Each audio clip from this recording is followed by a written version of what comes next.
MP education point online classes में आपका स्वागत है। अधिक से अधिक बच्चों तक इसे शेयर करें। Thank you. आइए बच्चों, आज के नए टॉपिक में हम लेकर आए हैं अम्लों के रासायनिक गुणधर्म।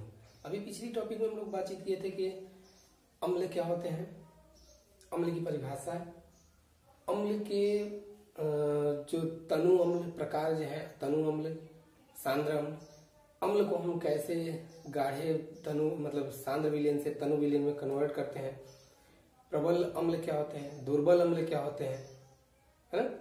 और बातचीत हुआ था कि अम्ल के विलयन को पहचान कैसे करेंगे, लिटमस पेपर द्वारा परीक्षण कैसे करते हैं। आज के टॉपिक में बातचीत करते हैं कि अम्ल के रासायनिक गुणधर्म क्या है। अम्ल के रासायनिक गुणधर्म क्या है, मतलब अम्ल कैसे अन्य यौगिकों से क्रिया करता है और क्रिया करने के पश्चात क्या बनाता है। तो अम्ल के रासायनिक गुणधर्म में तीन मेन गुणधर्म है। इस लेवल पर, हाई स्कूल लेवल पर तीन मेन गुणधर्म है। धातुओं से क्रिया, क्षार से क्रिया और धातु ऑक्साइडों से क्रिया।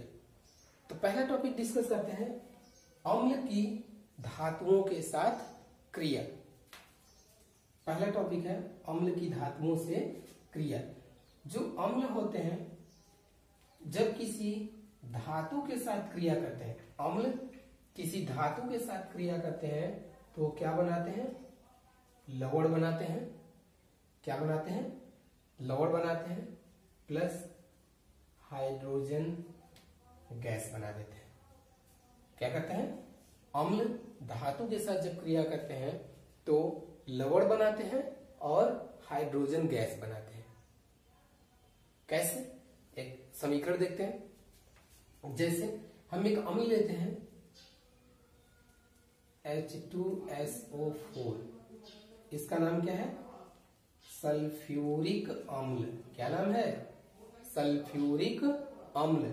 इस सल्फ्यूरिक अम्ल की हम कोई धातु ले लेते हैं, एक धातु ले लेते हैं जिंक।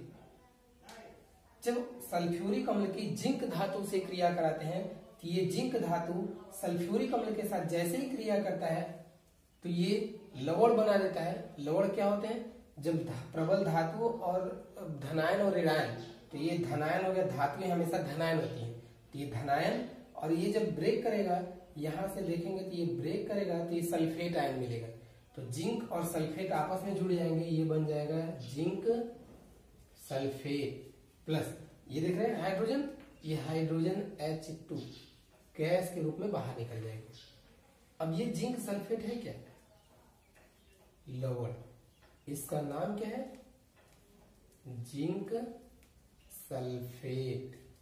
इसका नाम क्या है, जिंक सल्फेट। सल्फ्यूरिक अम्ल ये कौन सा धातु है, जिंक। सल्फ्यूरिक अम्ल जिंक धातु के साथ क्रिया करता है तो लवण जिंक सल्फेट और हाइड्रोजन गैस बनाता है। ये देखिए कोने पे तीर का चिन्ह लगा है, तीर का ऊपर साइड चिन्ह लगा है, इसका मतलब वह गैस है, जैसे क्रिया करेगा वो गैस के रूप में बाहर निकल जाएगा। वही तीर का चिन्ह अगर ऐसे नीचे साइड होता है, इसका मतलब कि वह भारी है, जो विलयन होगा उसमें पेंदी में नीचे जाकर बैठ जाएगा।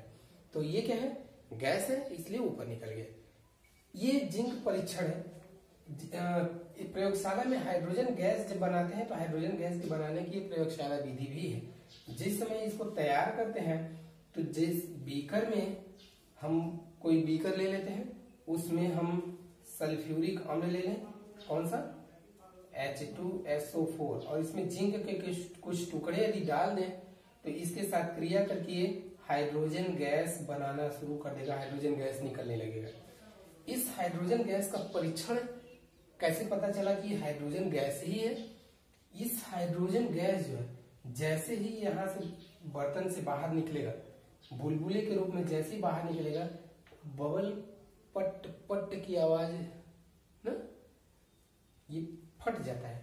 जैसे बबल इन्वायरमेंट में तुरंत छोटे छोटे धमाका की तरह आवाज होते हैं और वो आवाज के साथ फट जाते हैं, इन्वायरमेंट में मिल जाते हैं। ठीक है, तो इसी से पहचान होती है कि वह क्या है, हाइड्रोजन गैस। क्योंकि हाइड्रोजन गैस जो है इन्वायरमेंट में जैसे ही आएगा ऑक्सीजन के साथ क्रिया करके वो जल जाता है, इसीलिए थोड़ी सी आवाज आती है। आवाज से पहचान हो जाती है कि यह गैस क्या, कौन सी गैस है, निकलने वाली गैस कौन सी है, हाइड्रोजन गैस है।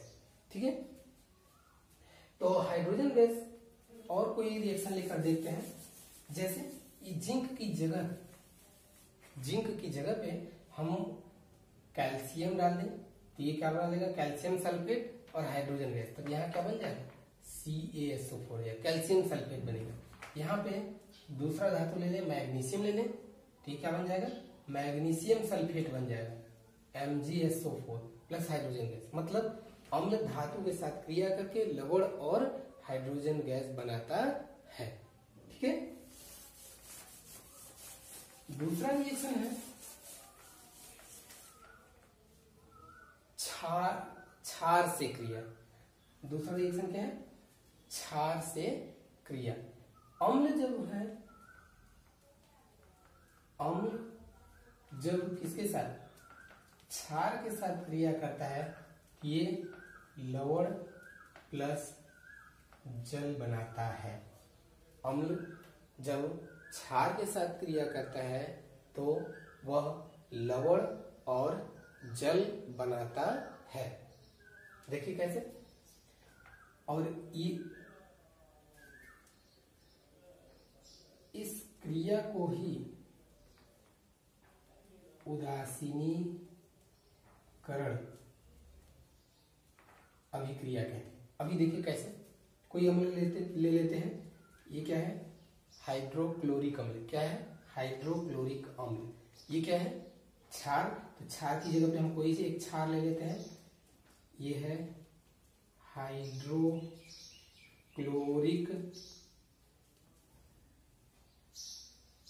अम्ल। क्या है, हाइड्रोक्लोरिक अम्ल। ये क्या है, कास्टिक सोडा, और इसी को सोडियम हाइड्रोक्साइड कहते हैं, है ना, सोडियम हाइड्रोक्साइड। ये दोनों जब आपस में क्रिया करते हैं, फिर देखिए यहां से ये जब टूटता है तो ये इसका धन आयन, हमेशा सूत्र में पहले धन आयन होता है और ऋण आयन होता है ना, तो धन आयन ऋण आयन, इसका धन आयन इसके ऋण आयन के साथ जुड़ेगा, इसका धन आयन इसके ऋण आयन के साथ, तो इसका धन आयन सोडियम, इसका ऋण आयन क्लोराइड, तो ये बन जाएगा क्या, सोडियम क्लोराइड, और इसका H और इसका OH। धन आयन को हमेशा पहले लिखते हैं, इसमें ये धन आयन है, ये ऋण आयन, तो HOH, या इसी को हमने क्या कहा था, H2O। ये देखिए क्या है, लवण, इसी का नाम क्या है, सोडियम क्लोराइड। क्या नाम है, सोडियम क्लोराइड, और इसी को हम नमक कहते हैं। पूछते हैं नमक का सूत्र क्या है, तो सोडियम क्लोराइड। खाने वाला नमक भी NaCl, तो NaCl और जल।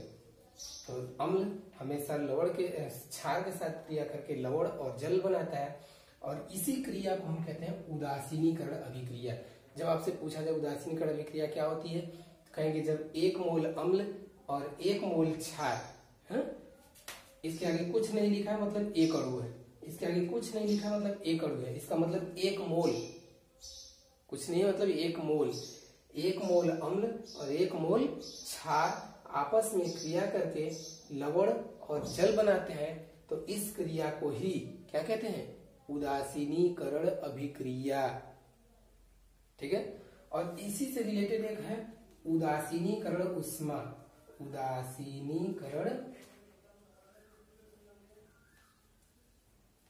उष्मा, तो उदासीनीकरण उष्मा में, तो उदासीनीकरण अभिक्रिया में जो उष्मा मुक्त या अवशोषित होती है उसी को कहते हैं उदासीनीकरण उष्मा।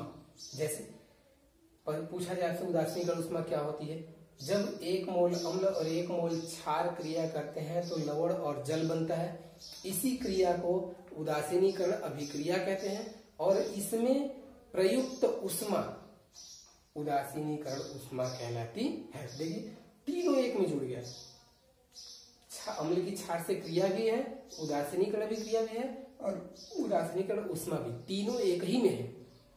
जब भी तीनों किसी के बारे में लिखना हो तो तीनों लिख सकते हैं, परिभाषा लिखे तब भी ये दोनों लिख सकते हैं, उदासीनीकरण अभिक्रिया पूछे तब भी अब ये समीकरण उदासीनीकरण अभिक्रिया और उष्मा के बारे में लिख सकते हैं, ये पूछे तब भी लिख सकते हैं और तीनों में समीकरण दे सकते हैं। आई बात समझ में? तो उदासीनीकरण अभिक्रिया ऐसी अभिक्रिया जिसमें 1 मोल अम्ल और 1 मोल क्षार आपस में क्रिया करके लवण और जल बनाते हैं, तो इस प्रकार की अभिक्रिया को उदासीनीकरण अभिक्रिया कहते हैं। और इसमें आवश्यक ऊष्मा को उदासीनीकरण ऊष्मा कहते हैं। ओके, दूसरा एग्जांपल लेके देखते हैं। दूसरा एग्जांपल ले लेते हैं, जैसे ये क्या है, अम्ल और एक क्षार ले लेते हैं, calcium hydroxide, sodium hydroxide, magnesium hydroxide, कुछ भी ले सकते हैं। ठीक है, तो अब देखिए कैल्शियम सल्फेट, ये जब क्रिया करेगा तो कैल्शियम और सल्फेट के साथ, तो कैल्शियम सल्फेट बना लेगा, एक कैल्शियम एक सल्फेट, कैल्शियम सल्फेट बन गया, प्लस 2 H यहाँ पे 2 OH यहाँ पे, तो 2 आगे लिख दीजिए HOH, मतलब ये क्या है, जल। जल को H2O लिखते हैं ना। देखिए अम्ल क्षार क्रिया किए, लवण और जल बन गया। ठीक है, तो इसको भी हम उदासीनीकरण अभिक्रिया कहेंगे और इसमें प्रयुक्त तो ऊष्मा को उदासीनीकरण ऊष्मा कहेंगे। ठीक है,